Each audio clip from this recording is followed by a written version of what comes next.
أعوذ بالله من الشيطان الرجيم. بسم الله الرحمن الرحيم.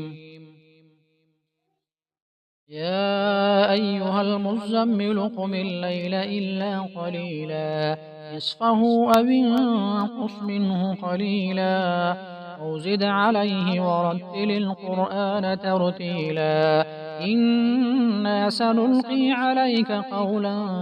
ثقيلا إن ناشئة الليل هي أشد وطئا وأقوم قيلا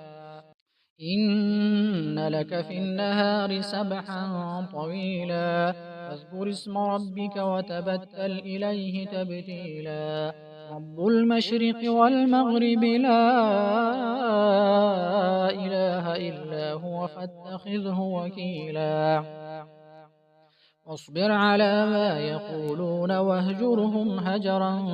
جميلا وذرني والمكذبين أولي النعمة ومهلهم قليلا إن لدينا أنكالا وجحيما وطعاما ذا غصة وعذابا أليما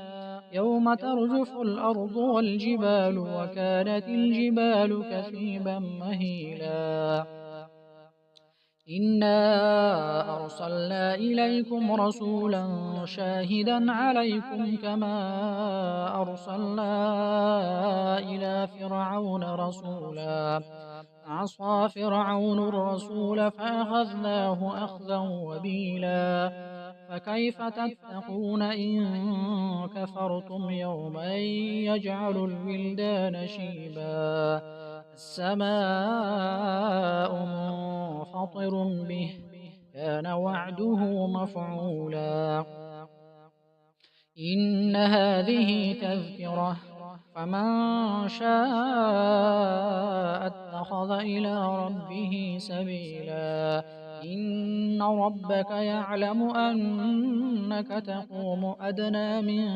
ثلثي الليل ونصفه وثلثه وطائفة من الذين معك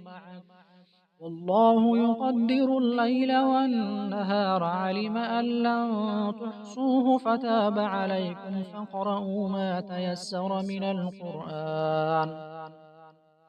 علم أن سيكون منكم مرضى وآخرون يضربون في الأرض يبتغون من فضل الله وآخرون يقاتلون في سبيل الله فاقرؤوا ما تيسر منه أقيموا الصلاة وآتوا الزكاة وأقرضوا الله قرضا حسنا وما تقدموا لأنفسكم من خير تجدوه عند الله هو خيرا وأعظم أجرا واستغفروا الله إن الله غفور رحيم